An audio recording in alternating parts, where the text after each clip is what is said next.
هلمنا جميعا نوقع البث على أساس تاريخي لن ينسى، وحضارة ستظل محفورة بأحبار من ذهب. من الشارع المنيوي، أسئلة وردود من المسؤولين نقدمه لكم في التقرير التالي، كل حلقة ربط بين الحلم وتحقيقه.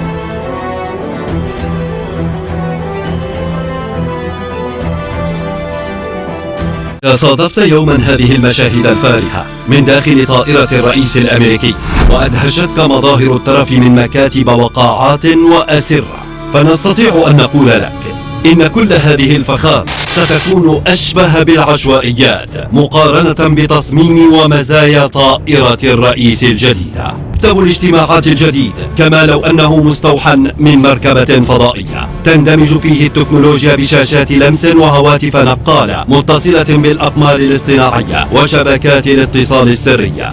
مكتب الرئيس كما لو أنه في داخل البيت الأبيض، يستطيع إدارة جميع الشؤون حول العالم وهو في الجو. جناح نوم الرئيس أصبح من الحجم الكبير بسرير مزدوج وأريكة للجلوس وشاشة مسطحة، يتصل به ناد رياضي صغير ومزود بحمام فارح. المطبخ كما لو أنك في مطعم محترف بمساحة مضاعفة لتحضير 2000 وجبة في الرحلة الواحدة من فئة 5 نجوم. الطائرة الجديدة تحمل نسخة أكثر تطورا من منظومة الدفاع والحماية القديمة. الدولة المصرية تعاقدت سنة 2020 يعني قبل الأزمات الحالية على طيارة بوينغ 747 طلية بالكامل بدرع حماية من تأثير الانفجارات النووية التي تحدث على الأرض. تحمل مستشعرات ورادارات تشويش بالأشعة تحت الحمراء لمواجهة أي هجوم صاروخي موجه. وهناك تسريبات على أن فيها كبسولة لإنقاذ الرئيس في الحالات القصوى شبيهة بتلك التي في أفلام هوليوود، ناهيك عن أسرار دفاعية وتقنية لا يعرفها إلا قلة قليلة جدا من الاستخبارات الأمريكية والمصنعين. وحدة العلاج تم ترقيتها لتصبح مستشفى متكاملا يحتوي غرفة عمليات ووحدة للدم وصيدلية وتجهيزات لمعالجة 6 من الطاقم المرافق في وقت واحد. وبالرغم من حجمها الهائل وطولها الذي يصل إلى 76 مترا، فإنه يمكنها الإقلاع والهبوط من مدارج قصيرة جدا. المحركات صديقة للبيئة وتكاد تكون بلا ضجيج، والسرعة قد تصل إلى سرعة الصوت. يمكن لطائرة الرئيس أن تحلق فوق ثلث الكرة الأرضية قبل أن تتزود بالوقود مجددا، ويمكن تزويدها وهي تحلق. ترقية أنيقة وفاخرة وإطلالة عصرية لأكثر الهياكل نشاطا وأهمية في العالم. أرادها ترامب بالاتفاق مع شركة بوينغ عندما كان رئيسا في 2018. اتفقوا على تكلفة تصل إلى 4 مليارات دولار لبناء نسختين، لكن التسليم تأخر والشركة تعثرت، والتكلفة قد ترتفع إلى 5 مليارات و300 مليون دولار حتى موعد تشغيل الطائرة بداية عام 2024، مع ارتفاع حتمي بتكلفة ساعة الطيران التي تصل حاليا إلى 250,000 دولار لكل ساعة في بوينغ 747 القلعة الرئاسية. وزي ما بقول لكم ان الثمن وبالتقسيط المريح 240 مليون دولار. وزي ما بقول لكم الطيارة دي فيها امكانيات هائلة، لكن الرئيس قال لا انا عايز باقل قدر من الامكانيات. 500 مليون دولار لا، مش 500 مليون دولار يا كدابين. طبعا زي ما بقول لكم دي مش طيارة الرئيس عبد الفتاح السيسي، دي طيارة مؤسسة الرئاسة المصرية، رئيس أقدم بلد في العالم. من المؤكد إنها تبقى طيارة معقولة، يعني الراجل مش عايز أي حاجة. هذه اير فورس 1 عندما يصعدها الرئيس الامريكي ليست مجرد طائره عاديه، ففضلا عن انها طابقان من الرفاهيه، هي مجهزه لصد الصواريخ وضربات نوويه، تحتوي على قاعه اجتماعات وغرفه عمليات وصاله رياضيه، ويمكن الرئيس ان يشن حربا عالميه من داخلها اذا اراد ذلك. باختصار انها البيت الابيض الطائر، وهناك أخت لها مركونة في الجراج لحالات الطوارئ.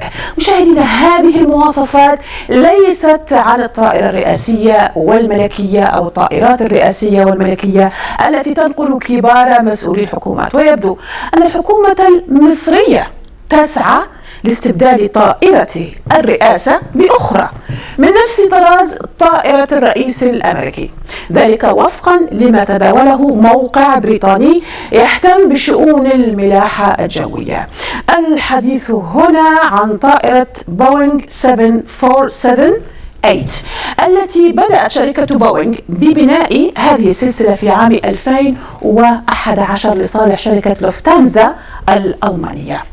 يقول الموقع إن بوينغ طلبت الإبقاء على طائرة اختبار من أصل 20 طائرة طلبت لوفتانزا أن يتم تصنيعها في الولايات المتحدة لإجراء عدة اختبارات للطيران عليها، وقد تم تخزينها حتى خريف عام 2021. يضيف الموقع أنه قد تم بيع هذه الطائرة للحكومة المصرية، وبعد إجراء بعض الاختبارات تم نقلها إلى هامبورغ بألمانيا للحصول على تصميم داخلي جديد. وبحسب التقديرات فإن ثمن هذه الطائرة قد يصل إلى نحو 420 مليون دولار.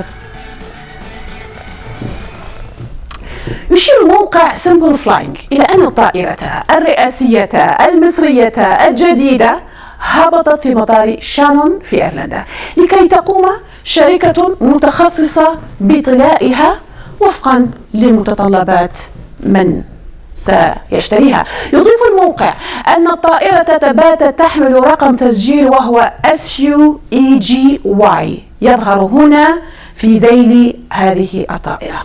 هذه الطائرة تحتوي على 4 محركات بدل من 2، ذلك بخلاف توجه معظم شركات الطيران للاعتماد على طائرات بمحركين فقط، ذلك نظرا لزيادة فعالية المراوح التوربينية الحديثة وانخفاض استهلاك الوقود لمحركين مقابل 4.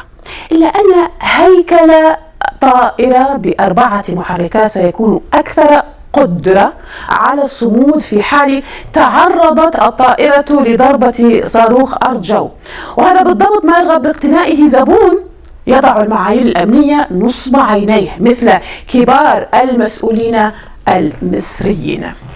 مشاهدينا، في حال تأكدت صحة هذه التقارير فإن طائرة 747/8 ستحل محل الطائرة الرئاسية المصرية من طراز ايرباص A340 عمرها 28 عاما، مسجلة باسم SUGG.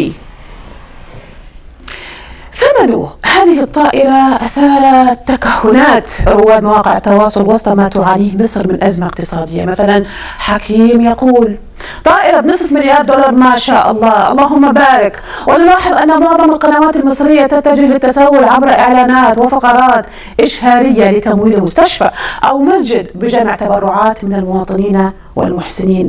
أما هنا أحمد عوكل أبو مالك يقول، أحمد عوكل أبو مالك كمان حتلاقيها جاية قسط لغاية الديون حتوصل ل$500 مليار عشان